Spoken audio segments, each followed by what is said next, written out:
She really wanted to stand up and slap Bradley on the cheek, but she was still tied up. So Lily spat at him. Bradley's face turned bright red and his mouth twisted. I had adored you for so long. Today I can finally get what I wanted. Suddenly, the door burst open with a violent kick. Bradley, you'll never get away with this. What can a useless piece of crap like you do to someone like me? Do you really think I came alone? Kevin asked. Right then, they heard sirens out in the street. Kevin, you actually called the freaking police? You're damn right. If you release Lily now, you might get a lighter sentence. No way, you're lying. As long as I have hostages, the police can't do a thing. Bradley, if you want a hostage, let them go and take me. Lily was floored when she heard Kevin say that. Her eyes filled with tears. Kevin, no. Get out of here while you can. Lily, what are you saying? If he wants to be Bradley's hostage, let him. Meanwhile, the police outside had already told the Jones family what was happening. Grandma Jones showed up with the older members of the family. Officer Emmett, how is the situation now? There is a man named Kevin Williams currently speaking with the kidnapper, identified as one Bradley Smith. Officer Emmett, are you sure you didn't make a mistake? Bradley is a fine young man. I can't believe he would do such a thing. Suddenly, another officer ran up to Officer Emmett. Ma'am, the sniper in position on the roof across the street radioed in that Mr. Williams seems to be discussing something with the kidnapper. It appears that they are discussing a hostage exchange. Dorothy and Lily are very important to us, but Mr. Williams is different. He has been pretty useless to us for the past few years. If he can get Lily and Dorothy back, then let him do it. Officer Emmett clearly thought that this was a terrible idea. No matter what she thought of Kevin, he was still a human life, and it was the police's duty to protect him. Meanwhile, in the house, Bradley was deep in thought. Bradley, what are you waiting for? I'm your only chance to get out of this. A second later, Bradley pointed his knife at Kevin. You want to be a hero and save this damsel in distress? Okay, you get your wish. Put your hands over your head and slowly walk over here. Not so fast. We'll count to 3. When we get to 3, I'll walk over to you and you'll let Lily and her mom go. At the count of 3, Kevin slowly walked over. As he brushed past Lily, he whispered, Lily, don't be afraid. You're safe now. Don't wait for me. When Lily heard him, she trembled. As she walked towards the door, she turned her head and saw Bradley grab Kevin and put the knife to his neck. Dorothy grabbed Lily's wrist and pulled her out of the room. Little Dorothy! Lily, are you all right? But Grandma, Kevin is still inside. We're ready to leave now. Isn't that person inside a member of your family? No, we have nothing to do with him. But Kevin didn't care what Bradley thought, or even what the Joneses thought.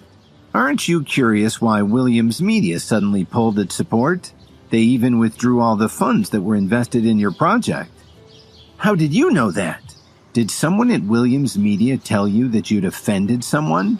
I'll bet you don't even know who it was. How the hell would you know? Meanwhile, out in the street, a police officer suddenly ran up to Officer Emmett. Ma'am, for some unknown reason, the kidnapper suddenly knelt down in front of the hostage. What did you say? She quickly walked to the vantage point across the street from the house. She definitely saw Bradley kneeling in front of Kevin. Then Bradley threw his knife on the floor. Please, sir, I beg you to let me go. This was all my fault. All right, you can go outside and surrender. After you get out of prison, if I never see your face again, then I won't press charges. Emmett walked up to Kevin and asked, Are you hurt, sir? Thank you for your concern. I'm fine. If there's nothing more, I think I'd like to leave. Suddenly, a line of limousines pulled up along the curb.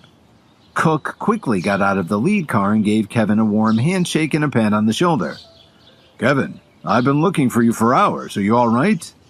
Let's get out of here and I'll tell you all about it. A little while later, Cook was in his office at the Whistler Hotel. Drake was standing contritely in front of Kevin. What do you have to say for yourself, Drake? I had no idea who you were, Mr. Williams, but I do now. Please let me go. I'll do anything you want to make it up to you. Sure, I'll let you go, but I'll just ask for one thing in return. You're going to keep an eye on Jason Jones for me from now on. Drake was grateful, but Kevin didn't say anything more to him. He didn't even bother to look at him. A couple of days later, Kevin went to a real estate agent down by the Loop in downtown Chicago. "Hello, sir. Is there anything I can help you with?" A staff member asked as she walked up to greet him. I'm looking for a condo." "I'm sorry, sir. We're really on a break right now. Our lowest offering is $300,000. If there's nothing else we can do for you, please show yourself out." The agent had already made up her mind that Kevin was probably working on the construction site down the street. He just came in to look around and enjoy the air conditioning. At that moment, two people walked up. Kevin was startled to see them, and it showed on his face. "Kevin, what are you doing here?" The man with Lily suddenly blurted out.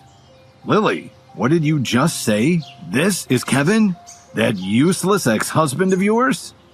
This was Grant Butcher, the perfect son-in-law Dorothy had just found for Lily. "Why, Mr. Butcher, what brings you in today?" "How can you let someone like this in here? He's smelling up the place. Aunt Dorothy told me that she would let Lily divorce you as soon as possible. So from now on, please don't interfere in her life. I'll take good care of her." Garrett turned around and asked the agent, "What did he say to you?" "He said he wanted to buy a condo," she answered. "Buy a condo?" Garrett laughed. "I hate to tell you this, but we sell high-end real estate here. Do you think you'd even qualify for a mortgage?"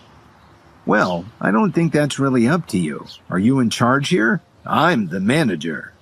"Why, Lily, what are you doing here?" "Lily, who's this?" Garrett asked. "This is my best friend, Rachel." "I'm Lily's boyfriend. Aunt Dorothy introduced us to each other. Since we'll be married soon, I guess I'll be your brother-in-law from now on." "Who do you think you are? You don't deserve someone as nice as Lily. And my only brother-in-law is Kevin. Who the hell are you? Lily, how can you even be with a schmuck like this?" "Lily, your friend seems to have already made up her mind about me. What have I done wrong?" By then, Kevin had finished his call and walked back over to them. He stared intently at Garrett. "What are you still standing here for? This isn't a grocery store. Not everyone can just walk in here off the street." "Well, what if I want to buy one of your properties?" "Wow. Aunt Dorothy said you're worthless, but you sure are good at bragging. This is the Corwin Tower. The penthouse is available for anyone who can afford the price tag. $8 million. Can you afford it?" "Who said I can't afford it?" He just took out a black card from his wallet and looked at the rude agent who had greeted him when he walked in. Then he walked over and handed it to a different agent. Just then, Garrett's phone rang. When he saw the caller ID, he quickly stepped away and answered the call. "Is the transaction complete?" "Yes, sir." Garrett finished his call and walked back to them. "You still haven't left? If you can buy the Corwin Tower penthouse, I will personally kiss your..." "But Mr. Butcher, this gentleman has already bought the Corwin Tower penthouse," Lisa told him. "What did you say?" "Will that be the left cheek or the right?" "How dare you talk to me like this? I'm not afraid of you. I work for the Williams Corporation." Just then, everyone turned to see a distinguished-looking middle-aged man rush through the front door and race up to Garrett saying, "You are no longer an employee of the Williams Corporation. Please turn in your access badge." "Director Turner, what are you doing here? It's a good thing I came down here. I wouldn't know how you treat our customers." Turner knew that Kevin liked to keep a low profile. When he noticed that his CEO was giving him a look that said, "Don't tell them who I am." On the way over to the office, Turner had gotten a call from Miss Wilson, Kevin's chief of staff. She explained the situation and also sent the video surveillance from the office's security system, and he watched it on his phone. It was damning evidence. "Director Turner, please, you can't fire me. Vice President Ambrose is my uncle. Let me call him." "Sir, I hate to trouble you, but could you please come with me to the office? The Vice President is a reasonable man. As long as you explain to him what happened, I think he'll understand the situation." Kevin looked over at Lily and then walked towards the elevator with Turner and Garrett. "Rachel, do you think something will happen to Kevin?" "Don't worry, Kevin will be fine." The elevator stopped on the 14th floor where Garrett's office was located. "Director Turner, I advise you to leave before my uncle arrives." "Garrett, do you really think your uncle can save you this time?" "I sure do. My uncle is the vice president of the company. He can easily fire you." A few minutes later, the office door opened forcefully. In a deep, arrogant voice, Garrett's uncle Ambrose snarled, "Mark Turner, how dare you fire one of my employees?" "Uncle Ed, thanks for getting here so fast." As Ambrose listened to his nephew's story, his eyes fell on Kevin. "So this horrible situation is all your fault?" Hi, Kevin here. If you are wondering what happens next, then download the Pocket FM app and listen to the exciting episodes of Insta Empire now with the link in the description.